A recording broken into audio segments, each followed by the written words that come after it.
All right, I hope you remember your ATM pins because it's time to make us a little bit of money with Shynin's bets. Hey, Ray, I know your club got gambling. The NFL will stress the hell out of you, man. I mean, it's really self-induced stress too. I'll admit that. I know that it is for me. Let's get to the losses first for Shynin's bets. The Seahawks dropped the game to the Buccaneers. I told you to take them birds. 2.5-point favorites at home. Baker Mayfield just went absolutely bonkers. That was a good-ass game to watch on Red Zone. That's why you pay for Red Zone, that right there. And by the way, I had both of those receivers on my fantasy team, Ibuka and Jackson Smith and Jigba. I had both of them. They went crazy for me. Of course, I got the dub, but unfortunately, did not get the dub and Shynin's bets. I also told you to take the Giants. They were 1.5-point favorites going against the New Orleans Saints. I thought the Jackson Dart hype was real. I thought they could go down to New Orleans and score on them scrubs real quick, but New Orleans was like, we got some special teams. And yeah, they got I think it was a kick return or a punt return for a touchdown that sealed the deal on that bet. And then we talked about it earlier, the Chiefs just falling to the Jaguars. I thought the Chiefs were going to cover that spread too, as I was believing that the Chiefs defense was going to make a stop at the end with Trevor Lawrence as he fell on his ass. But yeah, Chiefs 3-point favorites did not come through with the dub. However, I did get you 2 wins though.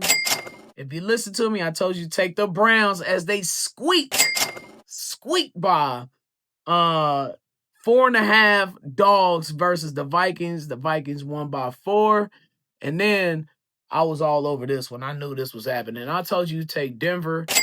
They were 4.5-point dogs going to Philadelphia. That was just a funky feeling I had. I thought them Broncos could go into Philadelphia and win, and they outright won the game. Week 6 and Shynin's bets. I'm feeling a little more confident this week. Got the Cowboys at Panthers. Man, that offense is on fire. Dak Prescott, MVP conversation? He is, man. He's been balling out of control, even with the loss of CeeDee Lamb. That offense is still clicking. Brian Schottenheimer, the son of Marty Schottenheimer, going air assault on everybody. I beg your pardon? I think they continue with going against the Panthers, take the Cowboys 3.5-point favorites. I might regret this, but the Jets are so desperate for a win, and the seat is heating up for Aaron Glenn as they're 0-5, and they don't have a turnover, and that was like a stat that was plastered everywhere this week. I think the Jets can maybe keep this close. They're 7.5-point underdogs, and I'm saying, man, I'm leaning towards the Jets on this one.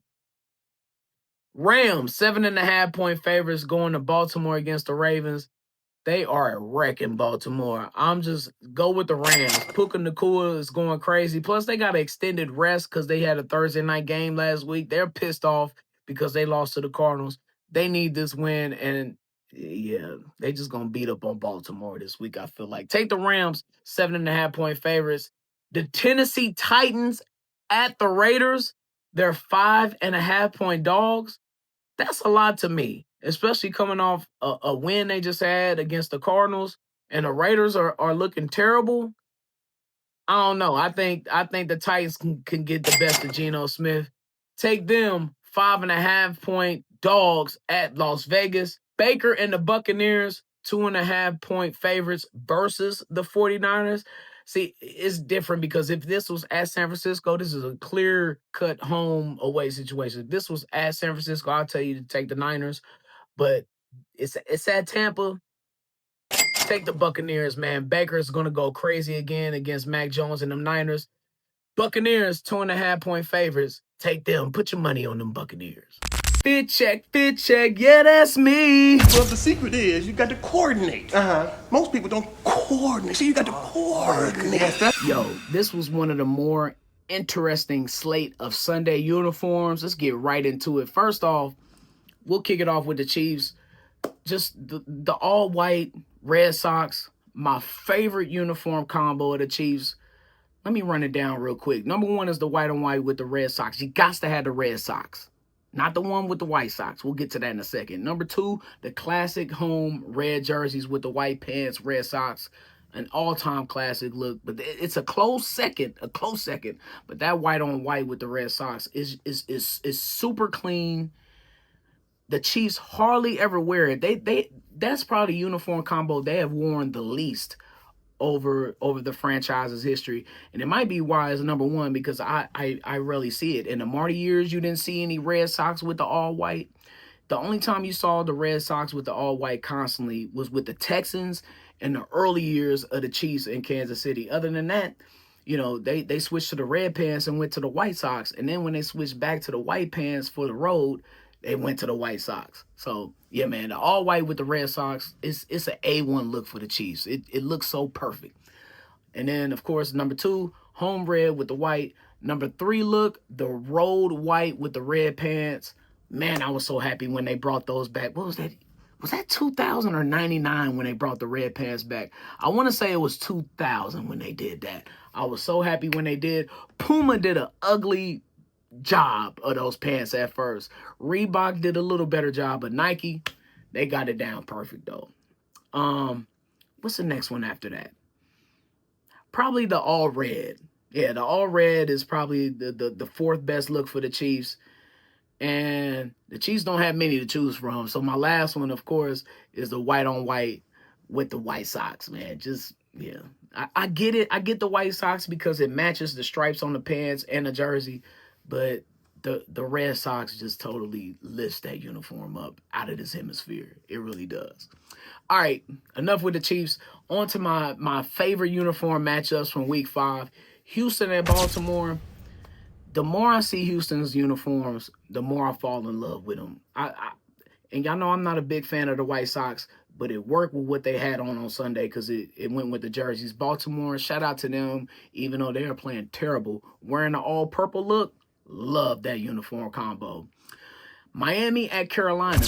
Anytime you can get aqua and teal and sky blue and all that in the same game, you definitely going to have my vote.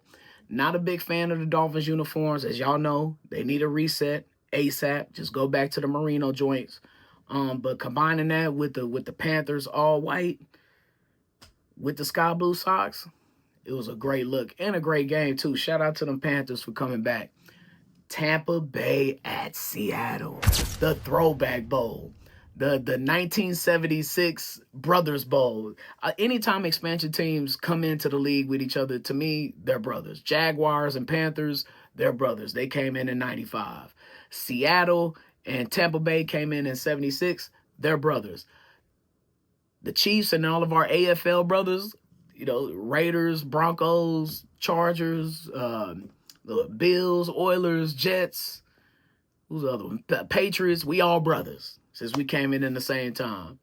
But yeah, Tampa Bay and Seattle, the throwbacks lived up to the hype.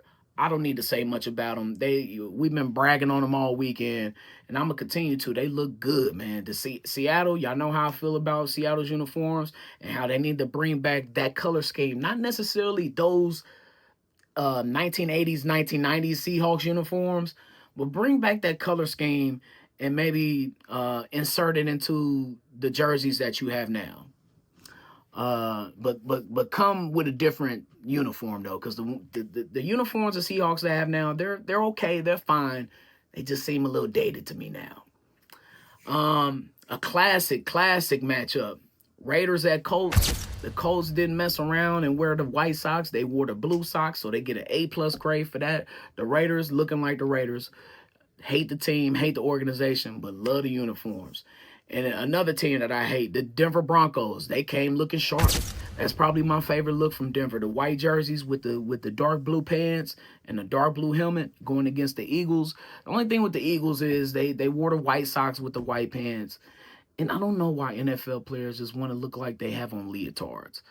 Whatever. Still a good look though. And I still love the Eagles uniforms too, by the way. Other uniforms of note that I loved, the Buffalo Bills rivalry uniforms, probably the best out of the bunch. I can't wait to see what the Jets rivalry uniforms look like as well. The Cardinals, of course, theirs look good. But the Bills so far, out of what I've seen, they're my favorite. The Chargers all sky blue.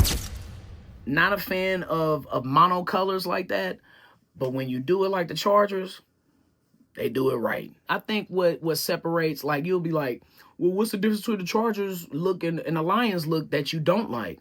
Well, the Lions don't have any stripage on their sky blue pants. They just have just sky blue pants. That's it. It's no design on it. It's nothing on it. That bolt adds so much weight and so much character to their uniforms, especially on the pants. Love what the Chargers did. And then the Cowboys all white. Y'all know I'm not a fan of that all white look, but the white helmet that they had along with the jerseys, love what the Cowboys did going up against the Jets. The worst looking team of the weekend, and they wasn't really even the worst looking team. It's just I have a bone to pick with the Rams and this damn bone color that they're using. It's an off-kilter gray to me. It's ugly. It brings down the uniform. It's not a part of your color scheme. Why are you wearing this ugly ass? And that's why you lost against the 49ers. Because you're wearing these ugly ass pants. You have this gray, ugly bone color mixed in with the gold from the Rams or the yellow from the Rams. That don't match. That's not a good look. What are you doing? You have such a beautiful color scheme. You got the royal blue that you can take advantage of, that you do take advantage of. The white or the yellow. Why the bone? Why? It's ugly. Destroy those and get rid of it, man. Throw it in a box with the Jaguars, gray poupon, all gold uniforms, and throw them bitches in the ocean and never bring them back again. All right? This week, Lions at Chiefs. I'm pretty sure that the Detroit Lions are going to come up in here rocking their all white like they do with almost every other away game with the White Sox. Of course, you already know the Chiefs going to come out looking good with our classic home red, white with the gold stripe. You know how we do in Chiefs Kingdom. That is the pod for this week, man. Thank you so much for tapping into Brian's World. And make sure that you tap into Foolish Club Media. Rate, subscribe, review, share, comment. Just tap in, baby. All at Apple Podcasts, Spotify, and on YouTube. And again, while you're on YouTube, make sure that you subscribe to the Be Shynin page in case you want to laugh, in case you want to get informed, whatever that's going on with me. I got that for you on my Be Shynin page on YouTube. Well, we marching on to week 6. We'll see who the dude is getting these lines, man. I don't know, man. Last week without Rashee Rice. Can't wait to see what this Chiefs offense looks with him, Brown, and Worthy all on the same team at the same time. Hopefully we'll see it against the Raiders in week 7. Well, Kansas City, please, until next time, be a blessing. And as always, Chiefs Kingdom, mount up!